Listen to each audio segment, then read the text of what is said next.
I don't even know where to start because everything feels like a rapid train wreck that I didn't see coming.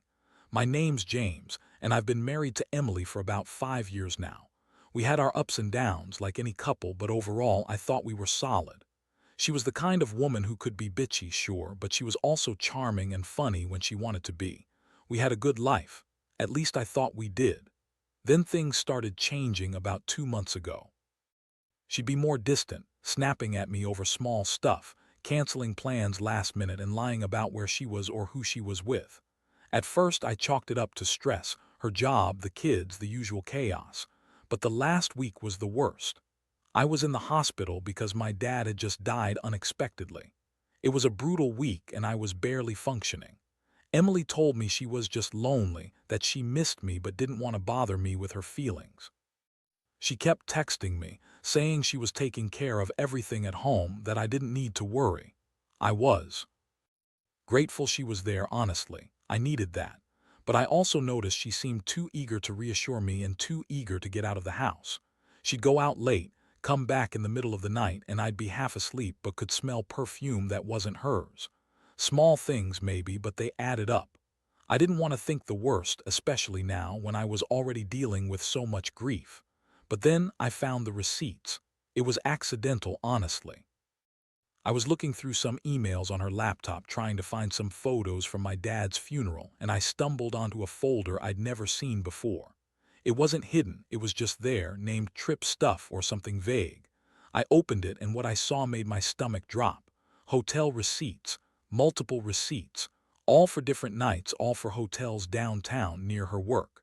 My heart started pounding. I didn't even need to read the details. The dates matched her stories about being out or working late.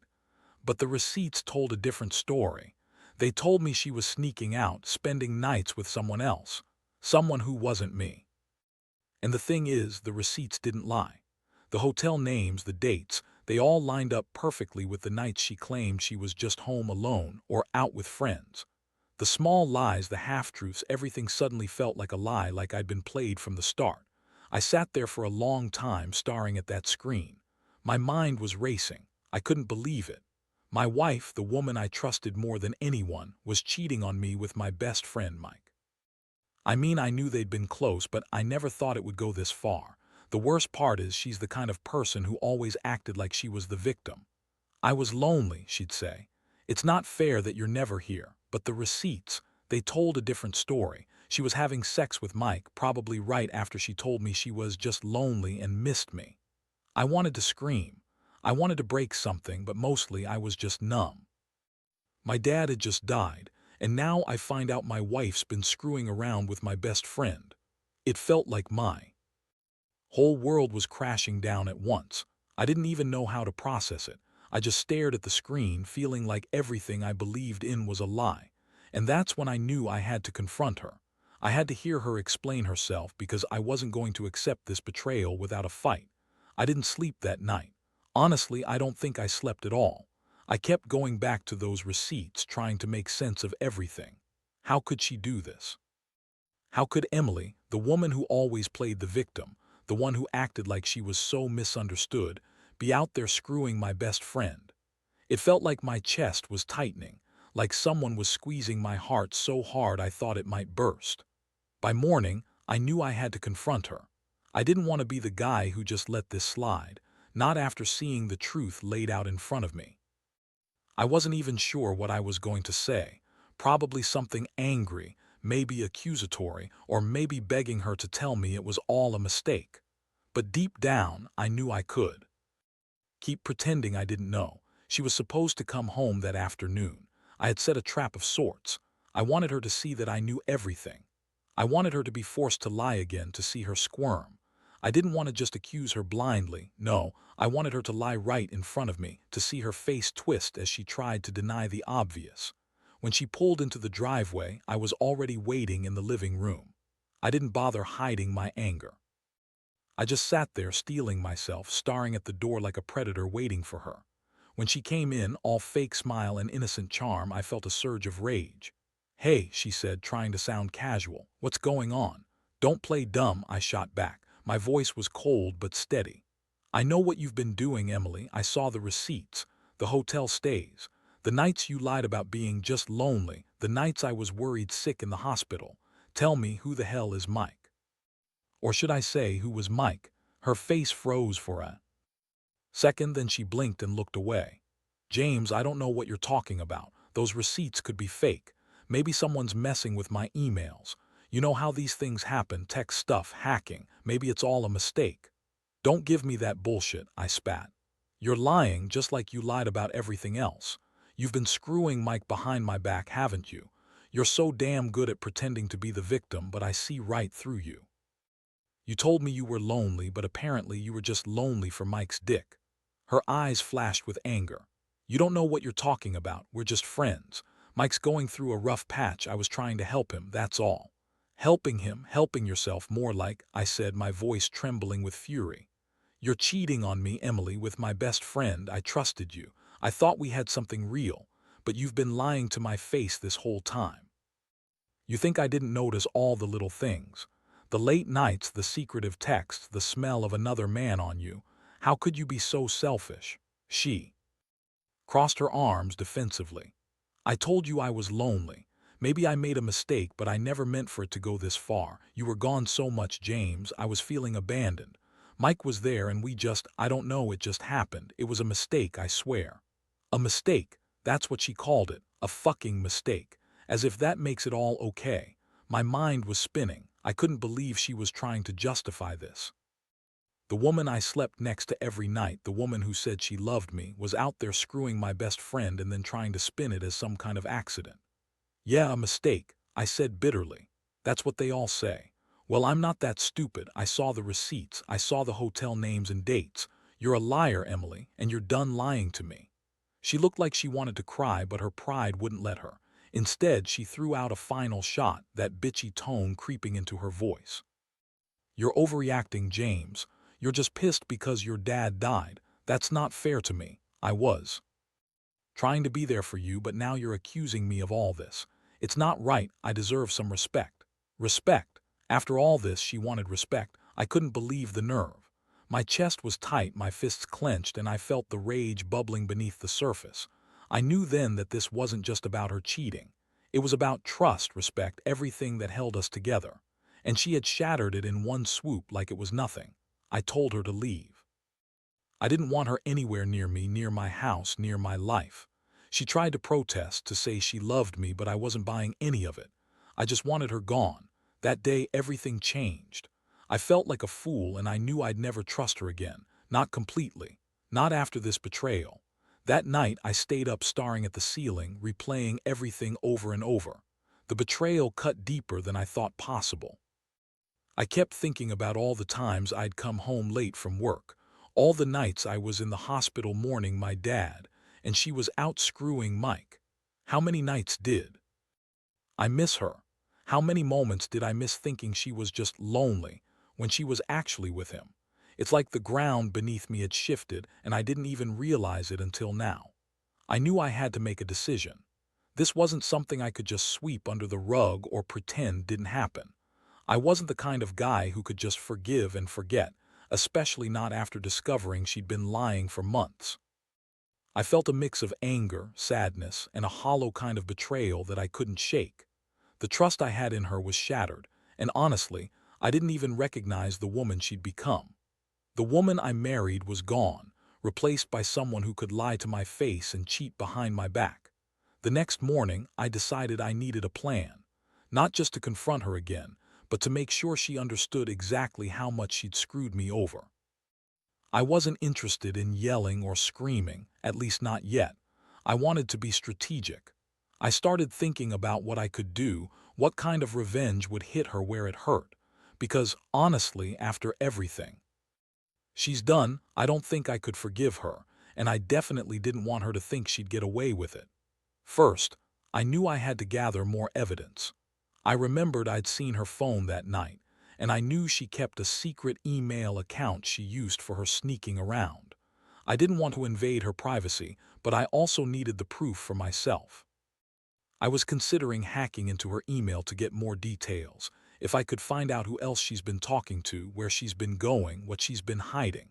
It's wrong, I know, but at this point I was past caring about morals. It was about stopping her from lying and cheating. Then I decided I needed to talk to Mike. I didn't want to just go off half-cocked, but I wanted to hear it from him. What they'd done, how long it had been going on, whether she'd been unfaithful before. I knew I couldn't confront her again without more ammunition. If I was going to do this right, I had to be prepared for whatever she threw at me in her next lie. As I sat there, trying to get my head straight, I realized I was also preparing emotionally. I mean, I was angry, yeah, but underneath all that, I was hurt, deeply. I felt like I'd lost the woman I loved and trusted. All those memories we shared felt tainted now, like a bad joke I'd been told. I loved her, but I also hated her for how she had betrayed me. I knew I couldn't stay in this state forever. I had to decide what I wanted long term. Was I going to fight for this marriage, or was I better off walking away? The thought of divorce was terrifying, but at this point, I couldn't see any way to fix what has been broken. Trust was shattered, and I knew I'd never see her the same way again. But I also knew I needed clarity.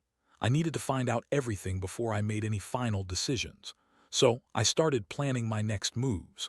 I was going to find out exactly how far this went, and then I'd decide what my next step was.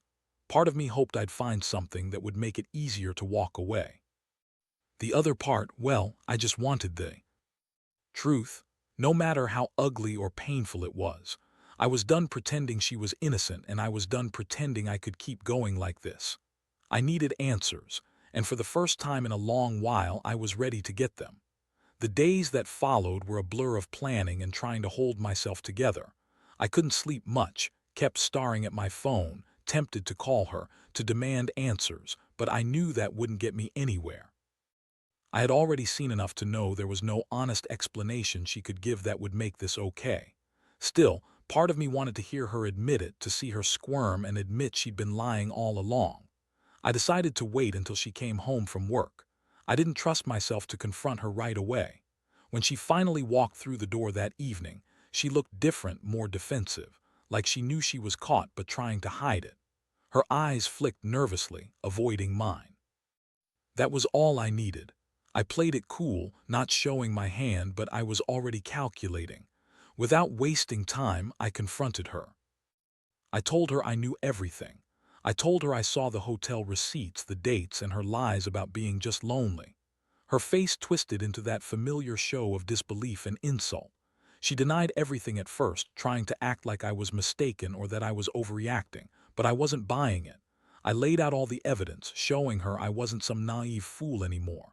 She scoffed, rolled her eyes, and tried to gaslight me. "James, you're acting crazy. Maybe you're just stressed and you're imagining things. I would never do something like that. Mike's just a friend. You're making a huge deal out of nothing." But her voice was shaky, her composure cracking. I knew she was lying, and I knew she knew I knew. "Stop with the bullshit," I said, voice cold. "I saw the receipts.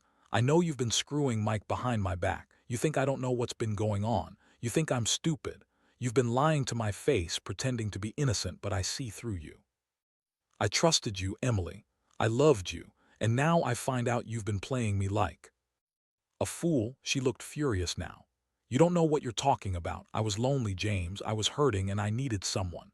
Mike was there for me, but it didn't mean anything. It was just sex. It's not like I wanted to hurt you, I swear." I cut her off. "Sex, that's all it was. So you're just a victim in all this. You cheated, lied, and sneaked around, and now suddenly it's just sex. That doesn't make any sense. You lied about everything, about being lonely, about being busy. Every excuse falls apart when I look at the truth in front of me."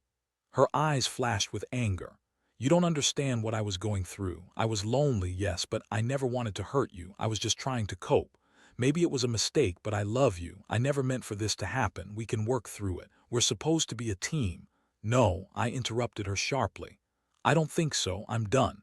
I can't keep pretending I didn't see this coming. I thought I was fighting for my marriage, but all I see now is a woman who's been lying to me, cheating on me, and using me while I was grieving my father. That's not someone I want to be with anymore." Her face twisted into an ugly sneer. "You're acting like a damn fool, James. You're just angry because your dad died, so now you're blaming me for everything. That's convenient, isn't it? Blame the woman who loved you, who tried to be there for you, even when you were barely holding it together. That was the last straw. Her words hit me like a slap. I realized then she was good at turning everything around, making herself the victim while I was left broken. But I wasn't going to be a part of her game anymore. I told her to pack her stuff, that I never wanted to see her again. Her eyes widened, but she didn't argue for long. She knew she had lost. That night I didn't sleep again. I felt a hollow emptiness inside, like I'd lost part of myself. I knew I had to move on, but the pain stayed. I kept asking myself how I could have been so blind, how I could have missed all the signs. The woman I loved, who told me she was just lonely, had been screwing my best friend. It was like a punch in the gut, and I didn't know how to breathe through it. But I also knew one thing: I was done with her lies. From now on, I was going to rebuild myself. I didn't know what that looked like yet, but I knew I had to let her go. I couldn't keep living in this betrayal. I had to find a way to move forward, even if it meant starting over from scratch. The days after she left were some of the hardest I've ever experienced. The house felt emptier than ever, like a hollow shell where my trust used to reside. I kept looking at her side of the bed, wondering how I hadn't seen it coming, how I'd missed all the signs. I replayed every moment, every conversation, every time she brushed something off when I asked her where she'd been or why she was so evasive. Hell, I even remembered how she'd get defensive when I'd get too close to the truth. That bitchy attitude of hers suddenly felt like a glaring warning sign I'd ignored. I knew I had to focus on myself now. No more chasing her lies, no more pretending she was innocent. I started planning my next move, what I'd do with everything, especially what I'd do about Mike. That bastard. I didn't want to just confront him outright, not yet. I wanted to be strategic. I'd known him for years, trusted him like a brother. Now, I was wondering how deep that trust really ran. First, I looked into hacking into her email account, just to see if I could find out more about who else she was talking to, what other lies she was spinning. I wasn't proud of invading her privacy, but I felt I needed closure. I needed to know if she'd been unfaithful before, if Mike had been just a one-time thing, or if this was a pattern. I found some old messages, some flirtatious exchanges, but nothing concrete about other men. Yet. Still, the evidence I had was enough to confirm she'd been reckless and dishonest with me. Next, I reached out to Mike. I didn't want to do it in a fit of rage, but I needed answers. I left him a simple message, something like, "We need to talk, it's about Emily." I didn't specify right then what I knew. I figured I'd confront him face to face when I was ready. I wanted to hear it from him, how long they'd been screwing around, what he thought he was doing, and most importantly, if he thought it was okay to betray his best friend like that. Meanwhile, I also started making arrangements. I found a lawyer, just in case things got nasty, and started considering my options for separating from Emily. I didn't want to rush into anything, but I knew I couldn't stay under the same roof with her anymore. Every time I saw her face or heard her voice in my head, I felt the betrayal anew. I wasn't just hurt. I was angry, furious that she could do this while I was dealing with grief. The fact that she lied so blatantly made me question everything about who she was. It was during this time I reflected on the relationship we had. I thought about the good times, the bad times, the nights I thought she loved me. Now, all I could see was a woman who was capable of deception and betrayal. It made me realize how little I truly knew her. I started to understand that sometimes love isn't enough to save a relationship, especially when trust is gone. I felt like I'd been living in a fog, and now that it had lifted, I barely recognized my own life. I knew I had to find a way to move forward, whether that meant fighting for a reconciliation or walking away for good. Honestly, part of me was still holding on to hope that she'd come clean, admit everything, and maybe, just maybe, we could fix this. But another part knew that going back would only mean more pain. I was at a crossroads, but I couldn't ignore the fact that I was already starting to see things in a new light. The betrayal had opened my eyes, and I was determined to come out of this stronger, even if it meant losing everything I thought mattered. The following days were a whirlwind of emotions. I finally met with Mike, face to face. It wasn't a confrontation filled with yelling or violence, but the tension was thick enough to cut.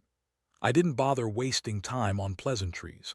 I simply told him I knew what He did that. I'd seen the receipts and I wanted to hear it from him. His face turned pale and he stammered, trying to deny everything at first, but I wasn't having it. When he finally admitted that they'd been screwing around for months, I felt like I'd been punched again. He said it was just sex, that he didn't see it as a big deal, that Emily was lonely and vulnerable, and that he didn't think it would ruin everything. I looked him in the eyes and told him what I thought. The truth was, I'd lost more than just my wife. I'd lost my best friend. The guy I trusted implicitly, the guy I thought had my back, had been betraying me right in front of my face. After that, I made the decision to file for divorce. I knew I couldn't stay in a marriage where the foundation of trust was shattered. I'd given her time to come clean, to apologize and explain herself, but she only dug her heels in and tried to twist things around. No more. I was done feeling like a fool, done pretending I could fix what was broken. The divorce process wasn't smooth, but it was necessary. I moved out of the house, found a new place, and started picking up the pieces of my life. The pain of betrayal was still fresh, but I was slowly learning to breathe again. I realized that I'd spent so much time trying to save a relationship that was already dead. It was a harsh lesson, but one I needed. Looking back, I've learned a lot from all this.